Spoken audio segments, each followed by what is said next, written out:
নাকফুল হারিয়ে গেলে কি অমঙ্গল হয়? ভাত খাবার সময় নিচে বসে বাম হাতে প্লেট নিয়ে ডান হাত দিয়ে খাওয়া যাবে কি? নামাজের মধ্যে যদি সন্দেহ হয় যে ওযু আছে না চলে গেছে, তাহলে কি পুনরায় ওযু করতে হবে? বাচ্চাদের কপালে টিপ দেওয়া কি জায়েজ আছে? আমি নামাজের চোখ খুলে নামাজ পড়লে বেশিরভাগ সময় অমনোযোগী হয়ে যাই, চোখ বন্ধ করে পড়লে মনোযোগ বেশি থাকে, চোখ বন্ধ করে নামাজ পড়লে কি নামাজ হবে? উকুন না মেরে ফেলে দিলে নাকি ওই উকুন আবার মাথায় উঠে? আর উকুন জ্বালিয়ে ফেললে কি গুনাহ হয়? ইমামের পিছনে প্রথম বৈঠকে দরুদ পড়ে ফেললে এর বিধান কি? আসাদুজ্জামান পিয়াস আপনি লিখেছেন, বাচ্চাদের কপালে টিপ দেওয়া কি জায়েজ আছে? বাচ্চাদের কপালে টিপটা যদি সৌন্দর্যের জন্য দেওয়া হয় জায়েজ হতে পারে, কিন্তু যদি কালো টিপ দিলে বিভিন্ন রকমের জিনের উপদ্রব থেকে, দুষ্ট শয়তান থেকে মানুষ রক্ষা পাবে এরকম মনে করা হয়, তাহলে এটা বিশ্বাসগত ত্রুটি। কারণ এরকমটি কোরআন হাদিস আমাদেরকে বলেন, এটা কুসংস্কার। বিধায় সেই দৃষ্টিকোণ থেকে এরকম করলে সেটা জায়েজ হবে না।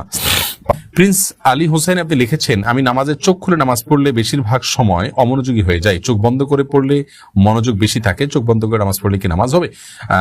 আপনি মাঝে মধ্যে এটি করতে পারেন মনোযোগিতা সৃষ্টি করার জন্য, কিন্তু নিয়মতান্ত্রিকভাবে এটাকে আপনি সিস্টেম বানিয়ে নেবেন না। নবী করিম সাল্লাল্লাহু আলাইহি ওয়াসাল্লাম স্বাভাবিকভাবে চোখ রাখতেন, এবং কোনো কোনো বর্ণনা আছে যে ইহুদিরা চোখ বন্ধ করে নামাজ পড়ে। অতএব সেই জায়গা থেকে আপনি এটাকে নিয়মতন্ত্র এর নিয়ম বানিয়ে নেবেন না, বাট আপনি মনোযোগ সৃষ্টির জন্য মাঝে মাঝে চোখ বন্ধ করে নামাজ পড়তে পারেন, কোনো অসুবিধা নেই।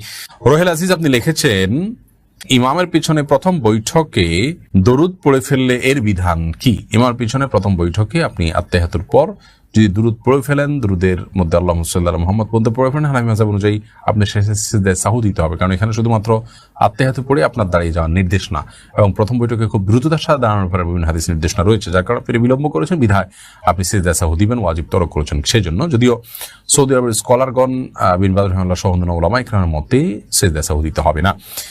ফাতেমা সিদ্দিকা আপনি লিখেছেন, উকুন না মেরে ফেলে দিলে নাকি ওই উকুন আবার মাথায় উঠে? আর উকুন জ্বালিয়ে ফেললে কি গুনাহ হয়? উকুন না মেরে ফেলে দিলে যে ওইটাই যে আবার মাথা উঠবে এটা তো নিশ্চিত নয়, ওটা উঠতেও পারে নাও উঠতে পারে।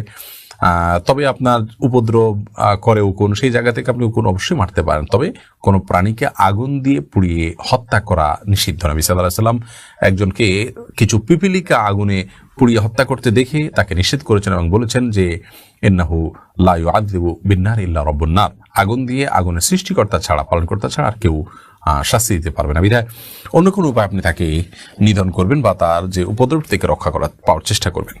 মঈন খান আপনি লিখেছেন, নামাজের মধ্যে যদি সন্দেহ হয় যে ওযু আছে না চলে গেছে, তাহলে কি পুনরায় ওযু করতে হবে? ওযু আছে কি চলে গেছে, শুধুমাত্র এই সন্দেহ যেটি অনেক সময় ওয়াসওয়াসার লেভেল পর্যন্ত যায়, এটির ফলশ্রুতিতে আপনার নামাজ ভঙ্গ হবে না। যদি আপনার প্রবল সম্ভাবনা হয় যে ওযু চলে গেছে, তাহলে সেক্ষেত্রে আপনি সেটাকে ওযু চলে গেছে ধরে রাখতে পারেন, এবং তার ফলশ্রুতিতে যখন ওযু গেছে ওযু করে এসে ওই জায়গা থেকে বাকি নামাজ আপনি কন্টিনিউ করতে পারেন। হাবিব তরিকুল ইসলাম আপনি লিখেছেন, ভাত খাবার সময় নিচে বসে বাম হাতে প্লেট নিয়ে ডান হাত দিয়ে খাওয়া যাবে কি? এবং খাবারের সময় বাম হাতে চামচ ব্যবহার করে প্লেটে খাবার নেওয়া যাবে কিনা? ভাত খাওয়ার সময় নিচে বসে বাম হাতে প্লেট নিলেন, ডান হাতে খানা খেলেন, কোনো অসুবিধা নেই। এবং যদি আপনি বাম হাতে চামচ নেন, নিয়ে ডান হাতে প্লেট নেন, চামচের সহযোগিতা নিলেন বাম হাতে, অসুবিধা নেই, কিন্তু আপনি যখন মুখে খাবারটা তুলবেন তখন ডান হাত ব্যবহার করবেন। নবী করিম সাল্লাল্লাহু আলাইহি ওয়াসাল্লাম বলেছেন, কুল বিয়ামিনিকে, তুমি তোমার ডান হাত দিয়ে খাও বা ডান পাশ থেকে খাও, এটি সুন্নাহ এবং এর মধ্যে ইমানদারের জন্য বারাকা এবং কল্যাণ রয়েছে। নাজিয়া জাহিদ আপনি লিখেছেন, নাকফুল হারিয়ে গেলে কি অমঙ্গল হয়? না, নাকফুল হারিয়ে গেলে অমঙ্গল হবে বলতে, নাকফুলটা হারাই গেল একটা জিনিস, তার তো একটা মূল্য আছে, হারাই গেল, আপনার লস হলো, এক্ষেত্রে তো মঙ্গল হলো না, ক্ষতি হলো। কিন্তু এর বাইরে আপনার এটা কোনো অদৃশ্য বা আপনার আধ্যাত্মিক কোনো ক্ষতি হবে, আপনার স্বামীর ক্ষতি হবে, আপনার ক্ষতি হবে, এরকম কোনো কিছু মনে করার কোনো কারণে এটি আমাদের সমাজের প্রচলিত কুসংস্কার।